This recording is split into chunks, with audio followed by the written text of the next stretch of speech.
Bonjour à tous. Alors pour cette nouvelle capsule vidéo, on va s'intéresser à deux pathologies oculaires en l'occurrence, vu que d'autres pathologies feront l'objet d'autres capsules vidéo.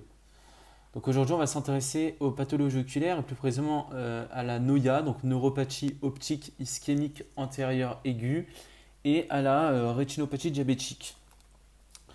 Donc déjà, quelques généralités quand même pour rappel voilà, qu'on soit clair. Donc devant un œil rouge et douloureux, en général, ce sont des pathologies du segment antérieur, donc comprises entre la cornée et le cristallin, pour rappel, le segment antérieur. Donc ce sera tout ce qui sera pathologie du segment antérieur. Et devant un œil blanc et indolore, ça sera plutôt des pathologies du segment postérieur, donc du vitré, de la rétine, de la choroïde, etc. Donc à l'arrière du cristallin. Donc il faut bien déjà classifier ces deux, bien distinguer œil rouge douloureux, segment antérieur, œil blanc indolore, segment postérieur.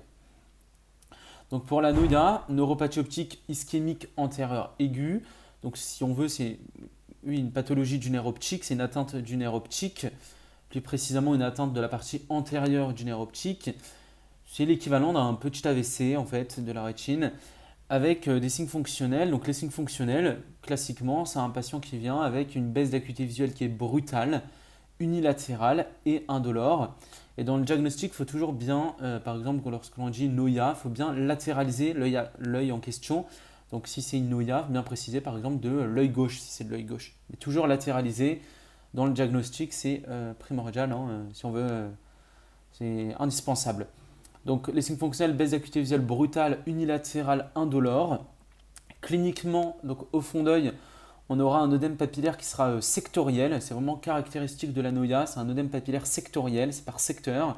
Par exemple en nasal supérieur ou en temporal inférieur. Avec accompagné d'hémorragie en flamèche, là aussi péripapillaire, donc autour de la papille. Donc les deux caractéristiques, œdème papillaire sectoriel, hémorragie en flamèche, péripapillaire. Alors, il y a différentes étiologies. Donc, on a la maladie de Horton, où là, c'est une urgence, hein, vu qu'il y a un risque de bilatéralisation. Donc, c'était de base un risque de cécité, enfin, une OIA de baisse d'acuité visuelle, donc unilatérale, c'était sur un seul œil. Là, il y a un risque de bilatéralisation, que les deux yeux soient atteints. Et dans ce cas, le patient, s'il n'est pas pris en charge, peut avoir une cécité, perdre définitivement et complètement la possibilité de voir avec ses deux yeux, donc un risque de cécité bilatérale. Donc c'est une urgence absolue dans le cas de la maladie de Horton, avec bien évidemment des signes évocateurs. Hein.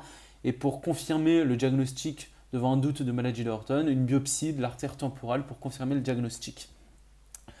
Donc c'est une urgence, la maladie de Horton. Autre étiologie plus fréquente, plus courante, c'est l'athérosclérose ou l'artériosclérose, où là c'est tout ce qui est facteur de risque, le diabète, l'hypertension artérielle, l'hypercholestérolémie. Et voilà. Donc ça, c'est les deux étiologies. On a la maladie de Horton où c'est une urgence avec un risque de bilatéralisation qui est important à savoir, et l'artériosclérose, tout ce qui est facteur de risque. Et dans une NOIA, donc neuropathie optique ischémique antérieure aiguë, le champ visuel, typiquement, on va avoir un champ visuel avec un scotome altitudinal. Donc c'est pour la NOIA, ça. Donc à bien avoir en tête les signes fonctionnels, les signes cliniques et les deux étiologies, enfin les différentes étiologies, surtout Horton. Ensuite, autre pathologie qu'on va traiter dans cette vidéo, et la dernière d'ailleurs, j'en ferai deux uniquement dans cette capsule vidéo, c'est la rétinopathie diabétique, donc, et qui répond à une classification. Dans la rétinopathie diabétique, ça répond à une classification. Donc on a dans la rétinopathie diabétique différents types de rétinopathie diabétique. Déjà pour commencer, on a la rétinopathie diabétique non proliférante et proliférante. Dans la non proliférante, donc dans la rétinopathie diabétique non proliférante, on a la non proliférante minime, c'est à différents stades, minime. Donc dans la rétinopathie diabétique non proliférante minime, classiquement on va avoir au fond d'œil des micro-anévrismes, des hémorragies rétiniennes et des nodules dysoriques ou cotonneux. Dans la non proliférante modérée, cette fois-ci on a des amires, donc des anomalies microvasculaires intrarétiniennes, avec des hémorragies dans moins de 4 secteurs, des irrégularités veineuses dans moins de 2 secteurs et des nodules dysoriques par cette fois-ci occlusion capillaire. Donc ça, on a vu la minime, la modérée. Et dans la non proliférante sévère, On va avoir, en plus de tout ça, bien évidemment, de ce qui précède, on va avoir un développement de larges territoires ischémiques avec une production de VEGF, donc de néo-vaisseaux, de mauvais vaisseaux, où là, c'est en général à ce stade-là, donc dans la rétinopathie diabétique non proliférante sévère, que là est proposé un traitement adjuvant anti-VEGF, voire le laser même, donc les impacts au laser en périphérie, pour tuer ces territoires criblés de balles, si on veut, les territoires de néo-vaisseaux. Ça, c'est dans la sévère, développement de territoire ischémique avec production de VEGF. Alors, enfin, on a la rétinopathie diabétique proliférante, où là, il y aura clairement de larges territoires ischémiques avec les néo-vaisseaux qui sont là. Donc, et on distingue dans la proliférante, dans la rétinopathie diabétique proliférante, la compliquée de la non compliquée. Donc, dans la rétinopathie diabétique proliférante compliquée, non compliquée, dans les deux, on va avoir de larges territoires ischémiques avec production de VEGF. Et dans la proliférante compliquée, qui s'accompagne de baisse d'acuité visuelle, il y a des complications, donc d'hémorragie intravitréenne, de HIV, de glaucome néovasculaire. Il y a un risque de glaucome néovasculaire. Donc en gros, c'est les néovaisseaux qui atteignent l'iris et qui obstruent la bonne évacuation lumière aqueuse. Donc ça donne un glaucome néovasculaire. Et autre risque, le décollement tractionnel de la rétine.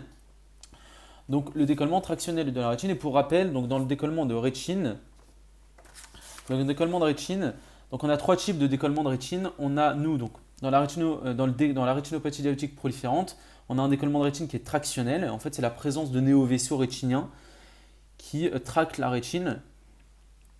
Mais on a deux autres types de décollement de rétine. Le classique, donc le décollement de rétine régmatogène, qui est, on va dire, le décollement de rétine le plus courant, qui est dû à des déhiscences, donc déchirures ou trous, qui laissent du coup un passage au liquide vitréen, qui du coup s'infiltre et soulève la rétine et sépare la rétine neurosensorielle de l'épithélium pigmentaire. Ça, c'est pour le décollement de rétine régmatogène, dû à des déhiscences de la rétine qui laissent s'infiltrer le liquide vitréen, qui soulève la rétine et qui sépare la rétine neurosensorielle de l'épithélium pigmentaire.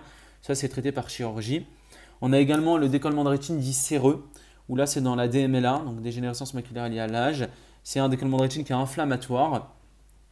Et en fait, c'est la présence de néovaisseaux choroïdiens dans la DMLA et non pas rétiniens comme la rétinopathie diabétique. Donc diséreux, c'est inflammatoire. Et enfin, du coup, notre décollement de rétine tractionnel, où là, c'est les néovaisseaux rétiniens qui tractent la rétine. Donc voilà pour la vidéo d'aujourd'hui. Et donc j'ai traité sur cette vidéo seulement deux pathologies. D'autres pathologies feront l'objet d'autres capsules vidéo. Merci de votre écoute.